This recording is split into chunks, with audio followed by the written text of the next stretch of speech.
Hello my people, habari zenu maze, mko aje, mko fiti, mko poa, udinade, udimaber? Yes maze, it's Malela here again with another episode, and it has been a while, it has been quite a while maze, and I just want to begin by saying, guys, first of all, I saw that you guys had been listening in even when I was away. I don't know if you guys listened all over again to the episodes, but I just want to say thank you so much for still tuning into this episode and for being patient with me. For quite some time, I have not been able to post a podcast, but here I am again. And guys, I am hoping that now we'll keep up with the consistency. And just give you weekly episodes of life and love and awesomeness. So guys, thank you so much for tuning in. I really appreciate your support. So yes, it has been quite some intriguing 2 months, I must say. It's been just, life has happened a lot. Life happens every day. We breathe, but then there's time that life takes turns and twists, some unexpected, some expected, but all we've got to do is just to put our chins up and live a minute and a breath at a time. And so that is what it has been for me. And on this episode, it's a special episode because, as you know, 2 days ago was Mother's Day, and Mother's Day never ends. So I just thought that this episode I'd dedicate it to all the amazing, wonderful moms out there, but also to one special, amazing lady, Judith Aworo Kech, and that is my lovely mama. And her story is something I've wanted to share with many people for a while, but I shared with some of you in our personal spaces. Some have not heard it yet. So her story is really special because she's an amazing human being. She's brought us up in such an amazing way, as I believe most African moms especially have done. For them it's been double work. Aside from just bringing up your child, you have forces around you that are against you. We have patriarchy here, we have colonization. Some of our mothers, who are now maybe our grandmothers, really had to fight the liberation while still taking care of their homes. And patriarchy is a real thing, and they had to just stand by these things and still be strong and still hold the house down together. It's such work. And I think for the generation of my mom, she was born in 71, so that's about let's say 50 years. 50 years or about thereabouts. So it's for their generation. I think I have not ran the statistics exactly, but most of them that I know did not end up going to like colleges and universities, even if they wished they could. Because most of them, especially if you grew up in the village, you are told it is now time for you to get married, and that is how it will be, which was, if you think of it, so unfair, because the world was opening up to opportunities that were better for people who were educated to those levels. So my mom is one of those people. She was born in 1971, as I have said, and by law she should be Ugandan because my grandfather Samuel and my grandmother Mary, they were already married at that time, of course, and my grandfather was working for the East African Railways, and he was based in Uganda at the time. So my mom was actually born in Uganda. And if you remember quite well, or if you go through history that I had to really go through, Idi Amin Dada, who later turned out to be a very, how can I say, he killed a lot of people. As much as he felt that he was liberating Uganda, he was a dictator of sorts. He took over or overthrew the then president Milton Obote in a coup that was a very bloody coup in 71.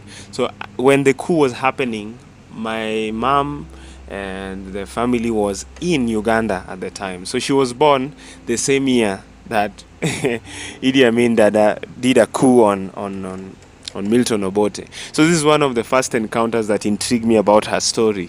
Like, some people are just some people can be trained to be badass, but then there are people who are born badass. and my mom is one of those people. Later in life, I'll tell you about how she came to be called Sirkal. So Sirkal is just a Luo word. It's a Swahili word, but it's been turned to Luo to mean the government. She's known as the government, for her authority and her leadership. She's called government. But I didn't know it started when she was like months old. Like she was a day old and months old when, her interactions with the government started. So yeah, so it wasn't bad as much at that time because I don't think Idi Amin right away started plundering Uganda. So of course, to give you a background, Milton Obote escaped to neighboring Uganda. And remember, the East African community was formed majorly by Kenya, Uganda, and Tanzania, and they worked cohesively. The transport system, the economy was all, just streamlined across these three countries. They had transport system, the railway system, they had electricity, if you ask me, it was a really nice community, and even the airways, East African Airways.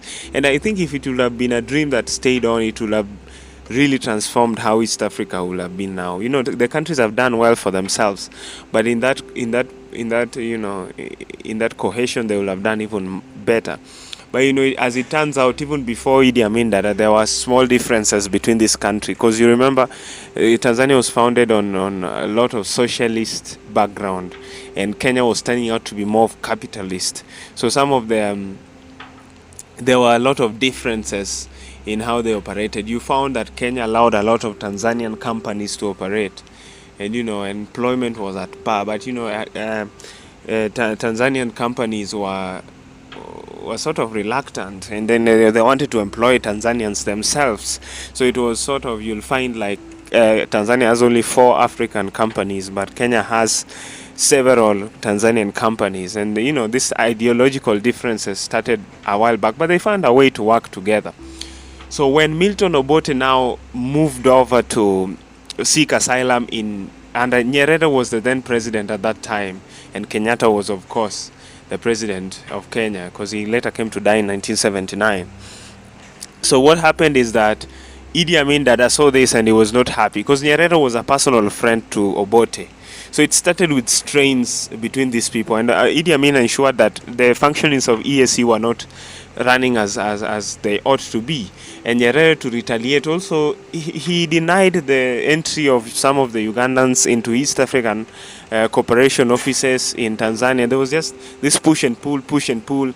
And this actually led, if you look at the records, which I looked at, the East African Railways history records, you'll find them online, most of them, or on records. It shows that it is in 73 that the employees, and specifically of East African Railways, started disappearing one by one. And remember, my grandfather was one of those top officials of the East African Railways then. And as they started to disappear, there was concern to move out the employees. So they tried as much, Kenya and Tanzania tried as much to move out the employees. And you remember also Asians were now being moved out. And Idi Amin gave them an ultimatum to get out of the country, because he was running something called Ugandanization. So he was taking things back to the Ugandans. And actually that was what led to the downfall of Ugandan industries. Because you take thriving industries and give them to individuals who are not experts, then those industries, they start to fall. So guys, bear with me. I know the story is about my mom, but I want to give you a background. That's why I have gone all this route. So, 1973, Idi Amin, as my grandfather and my grandmother tell the story, he comes to the offices of the East African Railways Corporation, and the leaders are forced to hide because he was going to disappear with them. My grandfather, being one of them, hid. He was forced to hide in the sewage. You can imagine the smell and everything, but to save his life, he had to enjoy it. And Idi Amin comes and inspects the whole place and finds none of the leaders and goes away. And immediately he knows, my grandfather knows, he has to smuggle his family out of Uganda immediately, no matter what means. And one of those transport means that he used to reach the border alongside my mom, my grandmother, and the whole family was that part of the journey they traveled in garbage trucks. Oh, guys, they were hidden in garbage trucks, and you can imagine how that smelled. So they eventually managed to escape Idi Amin.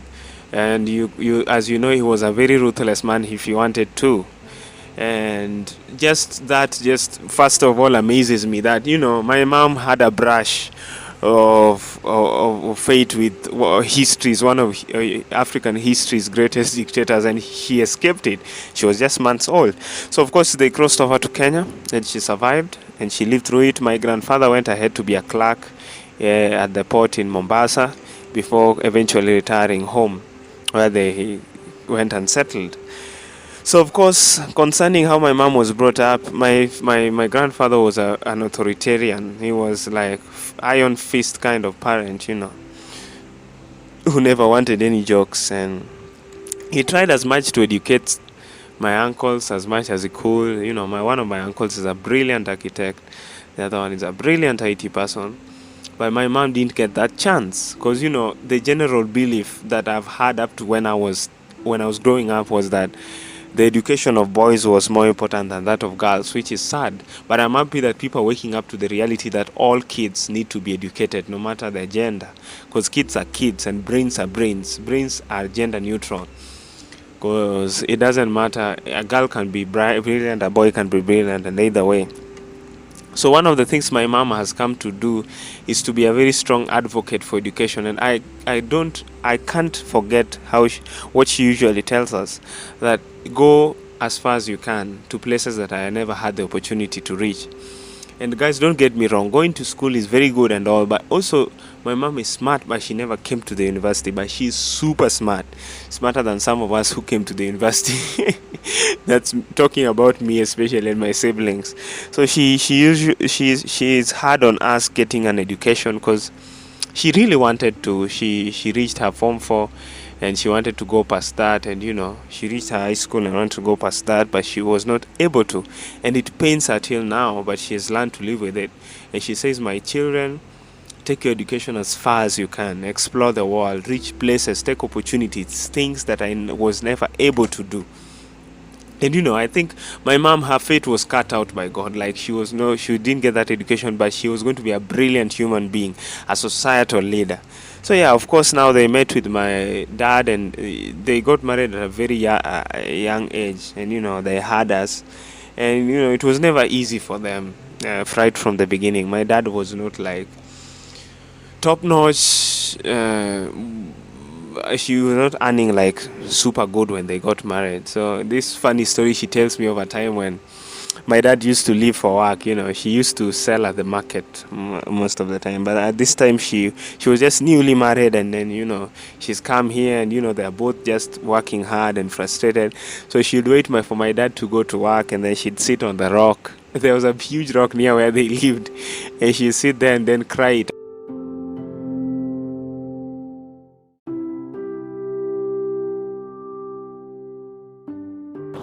So yeah, so she'd sit on that rock and then cry it out. Sometimes you just need to cry this stuff out when you're frustrated, when you're having it hard. And if you can't cry out in front of people, just find your personal time and cry it out, let it out. Let that pressure not kill you. So yeah, that's exactly what my mom did. And I think from earlier on, she just wanted to formulate a great future despite the limited resources. Her dad had worked as a civil servant for a while, but when you're in a black family, there's something called the black tax, because now you have to pay sort of like reparations or something to your family in the past, and your wealth is spread out to almost your whole generation. You have to do this to your cousin, educate your brother, educate your sister. Now the resources that you get, you can't even break that cycle. And that's one of the things that now we are working as young people to break. That past generations will not hold us down in accumulating wealth and making a better future for ourselves. But that is exactly what happened to mom and dad. Because, I'll tell you about the story of dad and how his father was also a civil servant, a man who served in the Second World War for the British. But after that, there was no pay, there was no huge pay, there was no pension or anything like that. So of course they just had to start from scratch. The little they got, aside from just bringing us up, they had to educate their siblings, and that is something that they did diligently. So So yeah, they got married in 91, and by 93 my sister Tis had come into the picture. By 95 I was in the picture. So even if my mom wanted to further education, she had to just halt it for a bit. And my dad was also not going to continue his education if he had not gotten some opportunities along the way, and the connections and friends that he had gotten, that is what enabled him to get some of his education. But I want to say my mom, because you guys need to know, they've always been like a duo. My dad's name is on the paper as the worker, but the person who actually gives him counsel and works as his assistant and his support and his advisor is actually my mom. And I've seen that growing up. Sometimes my dad has big decisions to make, and my mom will come with this super wise counsel to give him, and it actually works out in a very good way. So I'm like, whoa, my dad's career has taken off and been so successful because my mom was there all along. And even in bringing us up, my dad, by personality, he is not a forthcoming person. He doesn't come hard on you. When my mom does that, he comes hard on you. My dad is like, if you do a mistake, he will first of all he'll talk it out with you, and sees you get the point. But my mom will be like, I'll whip you, and then we'll talk later. So I think like they're a perfect two sides of the same coin. Growing up, my mom has always, because my dad has a career in the sector of, I just say humanitarian, because it's been now almost 25 years since he served at the Homa Bay Children's Home, and it's almost around the same period that he's been married to my mom, or a bit less. And our house has always been that house where people come on days we don't have visitors. It's so weird. That was so weird with even COVID. We still had people over for a bit, but it was cautious. But our house, from the onset, we usually host people. We host pastors, we host friends, we host family, we host acquaintances, we host children. My mom takes in kids sometimes, and they grow up in our house, and it's always been just like a huge family for us.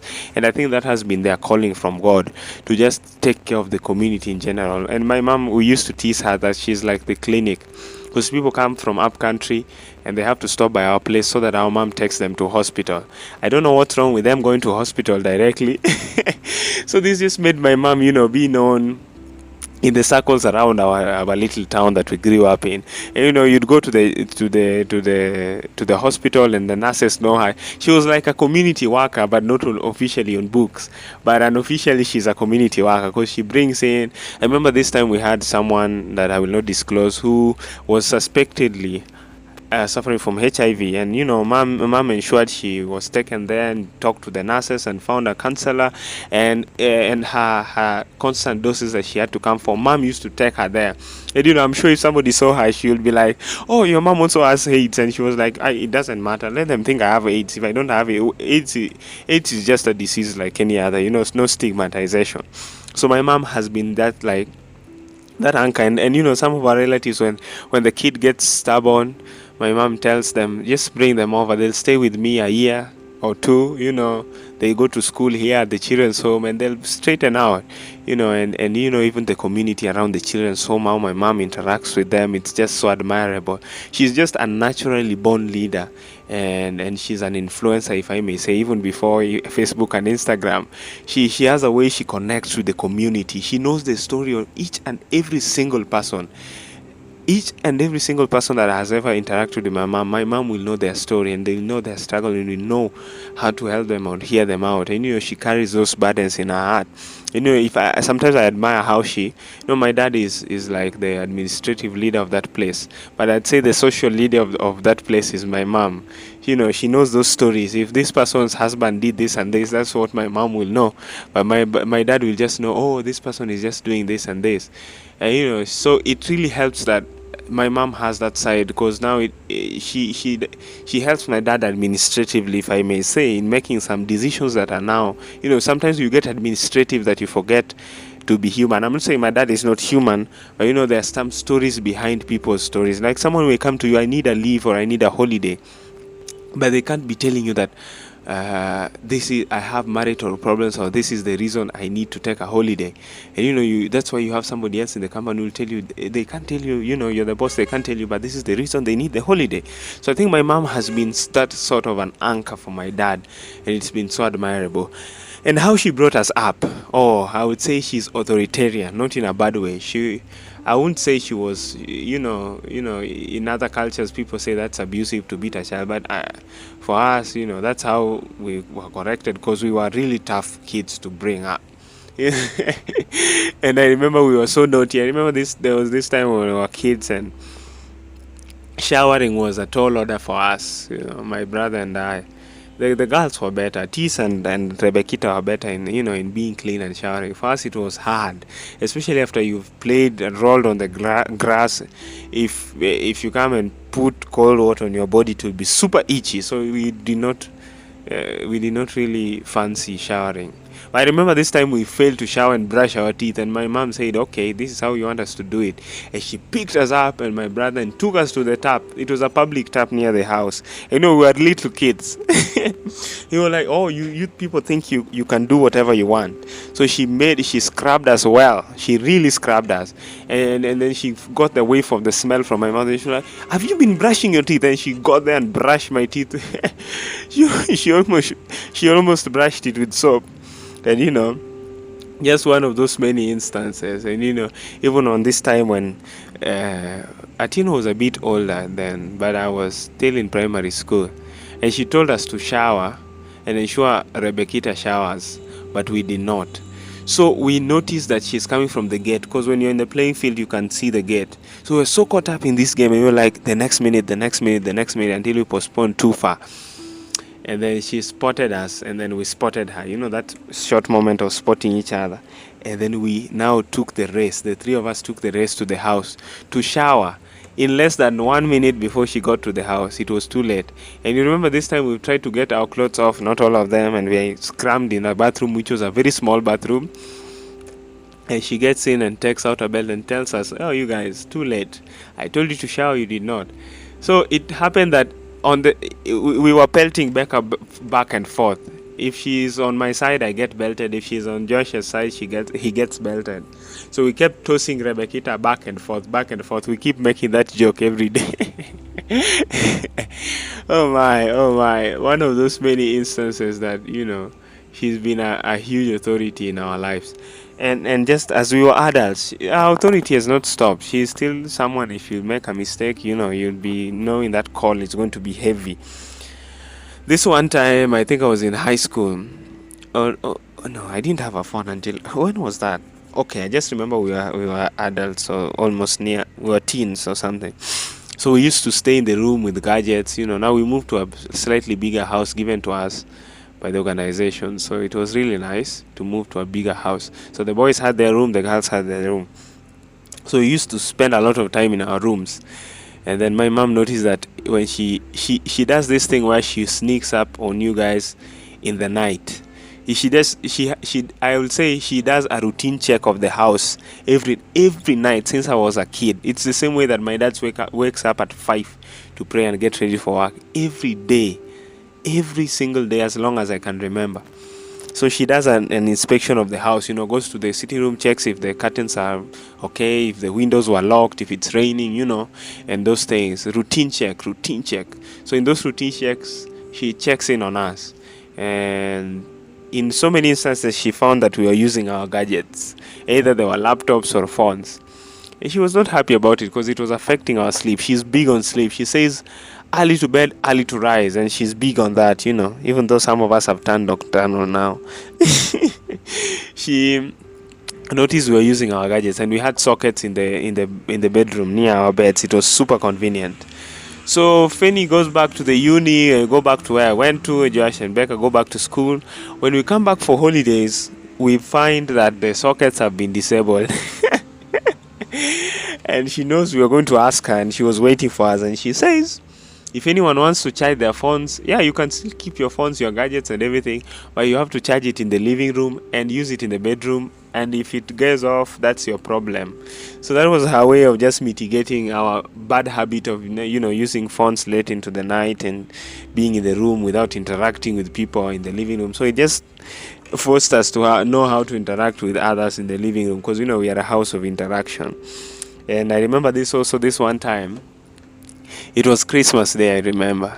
And, we were helping in the house and, Because me at that time I didn't know how to cook well enough. Josh has never known how to cook well enough except ugali, I think. Pole bro, nakuchomea. So my cousin Irene, who we lived with since we were kids, her mom and dad sadly passed on, and her brother, which is sad. So she's family. She's my sister. So I think there was a sort of commotion in the kitchen, and Atis and Irene didn't want to help as much as we were from church. Everyone is from church. You're tired and all, and you still have to make these meals for Christmas, guys. It's a lot of work to just make meals on Christmas, even though it's a nice one. So I think they had a commotion, and they just showed mom that they were tired and they didn't want to do it. So after everything was ready and they made everything, they were told, you guys, because you wanted to be out of the house, you just go whenever you want to go to. And it was not Atis's first time. When she was a kid, she'd actually left at this time, and she went to town and then thought, where will I be living? What will I do? Will I have food? And she just came back. We always come back. My mom just tells you that to get you thinking about how useful it is to have a family. One time Josh left, and I think he spent a whole day at my cousin's and then decided to come back. I think he's the longest. He holds the record for the longest to stay out. Oh my, this is hilarious. So yeah, so I think Irene and Atis stayed out for a while, and then they had to come back and apologize and all. It was hilarious. Anyway, so this is one of those instances. And then there was this time Atis and Irene again were left. They were told to give us tea, because we had tea in the house in case lunch was not made. So we used to have tea and bread for lunch. And then this one time Atis and Fanny, I don't know what happened. Atis and Irene forgot to give us tea, and they were in 2 thermoses. That's a lot of tea. So my mom comes back in the evening, and she notices that we were not given tea, and us being innocent, we say, no, we were not given any tea. She says we don't waste food. In our house, we don't waste food. If food is extra, you give it to a neighbor, to a friend, to the watchman, to another worker, or anyone, but it's never wasted. So she grabs the 2 thermoses, gives Irene one and gives Atis one, and tells them, okay, because you guys refused to take this tea, take it. Now you're going to take it. So she gives each and every person the thermos, gives them sugar, asks them if they need anything to take down with the tea, and they started drinking the tea. Guys, a whole thermos is too much. I think they were 2 cups in, and they were like, Mom, we are sorry, it will never happen again, and all apologies, and oh my. And then this incident I never forget to say. This time we were in the room again, boys' room, and my mom insisted. She was about to go to town, and she was like, Jephthah, Josh, come. And we're like, we are coming. And she hates when you say you're coming. She'll ask you, are you the rain that's coming? So she called us until she got tired. And our room has 1 key. There's no extra. It's just 1 key, and it happened to be on the outside part of the room. We just had the door locked in. She locked it and said, oh, you wanted to stay in the room, let me leave you in the room. Remember, this morning we've not had breakfast, we've not done anything, we were just lazing in the room. She went to town a whole day. We had to fast, my people, because there were sort of grills that lead to that face the veranda. That was the only way they could pass us anything, Atis and Becca, and nothing could pass through those grills, not even water. So we had to stay the whole day in there, bored to death, sockets off, and it was just a way to teach us our lesson. So she used to really whip us as kids, but now growing old, she now has learned to put sanctions on us, because she can't whip us anymore. It's just hilarious. So yeah, so I think she's just been a constant figure of discipline, of wise counsel, of support. She's just an wholesome person. She loves her family. She loves the community.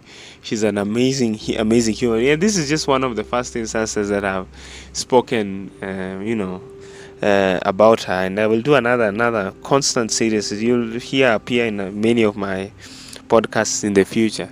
And I think she's come to be called Sirkal, or the government, because of the way she handles the community. She's a community worker by extension. My dad works for the children's home, but my mom is not paid or anything, but she still does the footwork. She reaches out to orphans in the community, the vulnerable. She brings them home. Even during the COVID, I remember her calling. We didn't have much, not that we had much, but the little we had, we shared with a certain family that, was having it hard. And she had the family over. We cooked for them. We shared a good time. And, she knows the story of each and every individual. That's the most impressive thing about her. And, when she goes up country, people feel our home because they are there, not just, they know they are truly cared for because of my mom. She's doing a lot of work in the community and even fostering for education of children, because she did not have that opportunity. And that's why for me education is big. There was a time I wanted to quit school, but then I remembered, I know it is my life, and it means it means everything to me, but it also means a lot to my mom because of the blood, sweat and tears she has put in, the sacrifice she has put in, the opportunity she did not have. I'm encouraged every day because I know I will want to do things that I am a living dream. I am her living dream. She's living her dreams through me, which is usually not a bad thing. She's let me be my own person, but in being my own person, she sees me being things that she could not be, and then that makes her happy. And I love that it doesn't end with her family alone. It goes to the whole community. And she's this person who believes a lot in being honest and being truthful. When you wrong her, she'll tell you in that moment, and then she'll tell you. Sometimes people think she is too straightforward, but that's what's needed. Someone to tell you how it is whenever it's needed to be said. And I've seen people coming to seek her counsel, her wisdom, in a mighty way. And she's just an amazing woman. She survived a time when girls were told, you just go get married, you can't continue education, let the boys go get educated. But she's turned out to be a wise, amazing human being who's got her own education. She learned Swahili by herself. She's learned English, though she's not perfected, by herself. She learned languages. Someone who learns languages by themselves, that's a very smart human being.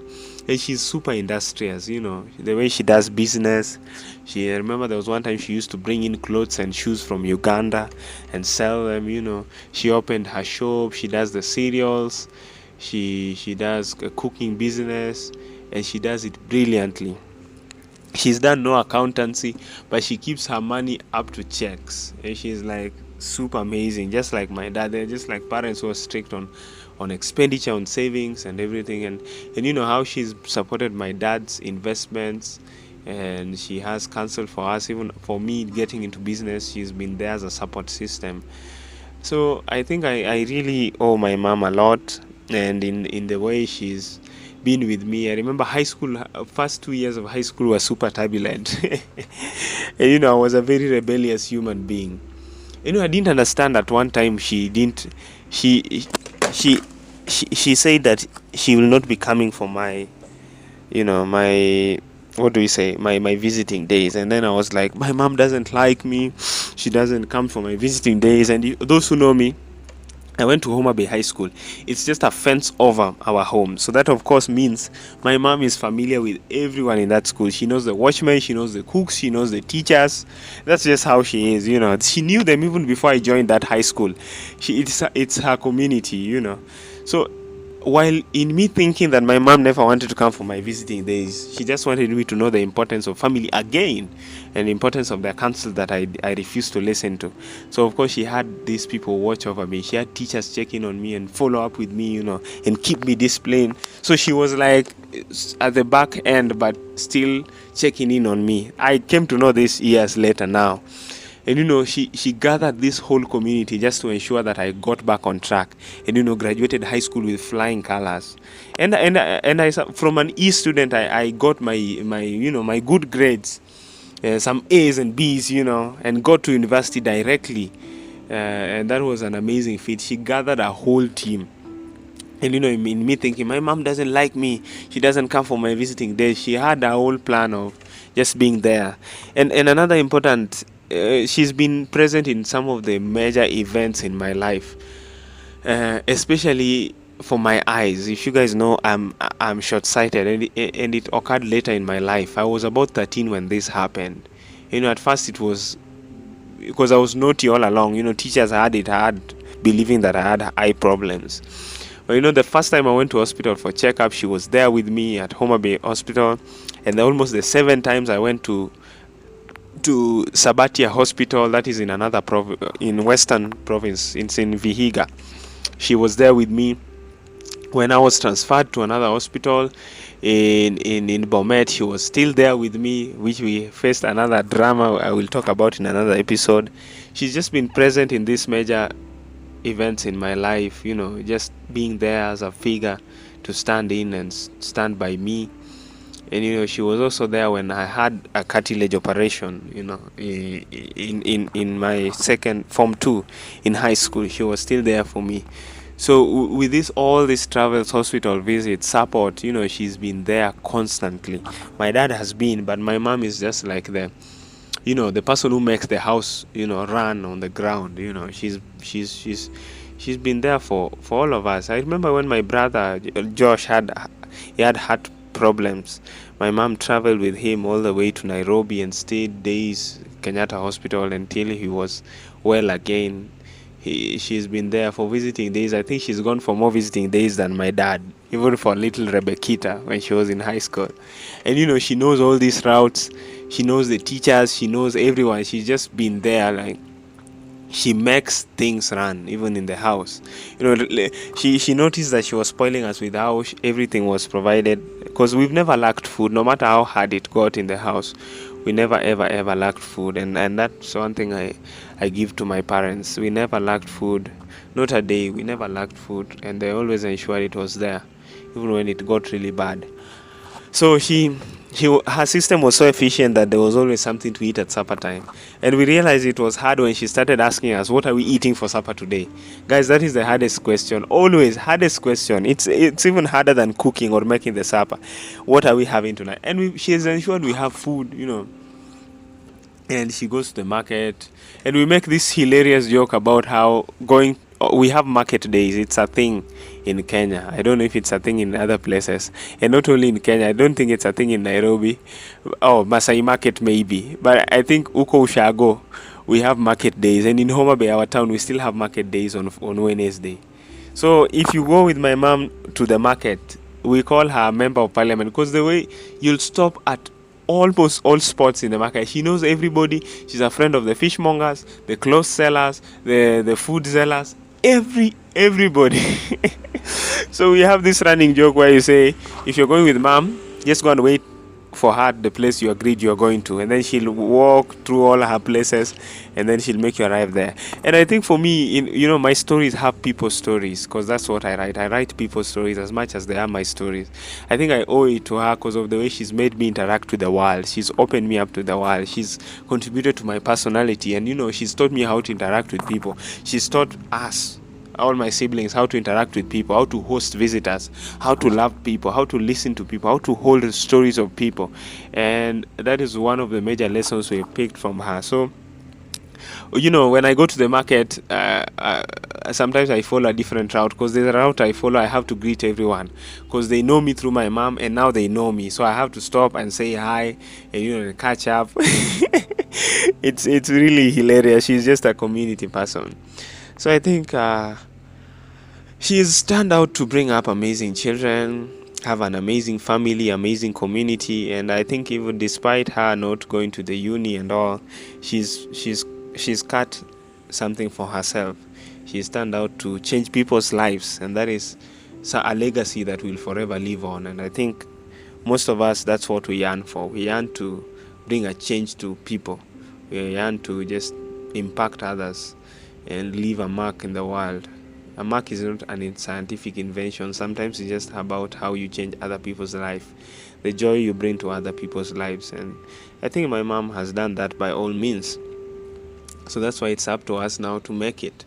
If it's what it's called, it will make it on her behalf and make her proud. So mom, I don't know if you listen to this podcast, maybe she'll say, Jeff and these things, but yeah, I know she will. She's a supporter of mine. When I first published my first book, they received the first book. It was a proud moment for her, and she keeps, whenever people are there, whenever visitors are there and I'm there, she introduces us, and she once said, "Oh, my son, he's been to America. He launched his first book there, and now he has his third book." She's super proud, as you can see, and then she'll be like, Atieno is a humanitarian. She works for the UN, even though Atieno doesn't directly or necessarily work with the UN, but you can see how proud she is of us. And she'll be appearing on Rebecca's YouTube, doing all these things, and she'll tell you about how Joash is the next Joel and Namu. She's so proud of us, and she's been present. Even in moments when you thought, oh, my mom doesn't support what I do, she was just supporting it. It's just that we could not see it because we were myopic. It's the same thing that God does for us. It's the same thing that parents do for us. We don't see in that moment that they're trying to help us because they have a bigger picture for us. But we see it later on, So, yeah, Mom, I love you. I celebrate you. And this is just part of our amazing story that one day, hopefully, I'll put it in the book. And I'm glad you survived the Idi Amin regime. God knew that your fate was sealed then, because your amazingness started when you were just a toddler. It was seen that you survived a dictator, and you came back to be an amazing human being, a force to reckon with in Kenya. So I celebrate you. I love you. Happy Mother's Day. And to all your moms out there, I celebrate you guys. I know you have amazing stories about your moms. Hopefully we'll do a mom series and hear your amazing stories about your moms. And guys, that was all of it for this episode. Can't wait to catch you in the next episode. I love you guys. I celebrate you guys. Happy Mother's Day to your moms. Bye bye.